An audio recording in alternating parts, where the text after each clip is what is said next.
বস্তা আদা চাষ করেছি, 10 বস্তা আদা চাষ করেছি, এই সমস্যা হচ্ছে, আদা পচে যেতেছে, আদা পোকায় ধরেছে। এই সমস্যার সমাধানের বিষয় নিয়ে আমি কিছু কথা বলবো।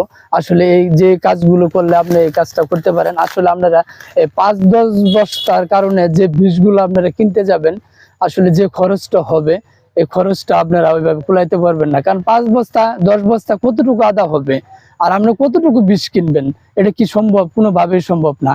এটা কোনোভাবেই সম্ভব না। তাদের জন্য আমি কিছু কথা বলি, যারা 5-10 বস্তা, 5 বস্তা, 10 বস্তা, 30 বস্তা, 50 বস্তা আদা চাষ করেছেন, তাদের জন্য কিছু সঠিক পরামর্শ দেওয়ার জন্য আমি চেষ্টা করতেছি। প্রথম পর্যায়ে আপনারা চেষ্টা করবেন, যখন আপনার বস্তা করবেন, যা কিছু দেন না কেন, পর্যাপ্ত পরিমাণ ছাই দেওয়ার চেষ্টা করবেন। অবশ্যই ছাই দেওয়ার চেষ্টা করবেন। ছাই বেশি দিলে আপনার পোকামাকড় আক্রমণ থেকে মুক্ত হতে পারবেন। আর দ্বিতীয় কারণ হচ্ছে, যখন আপনার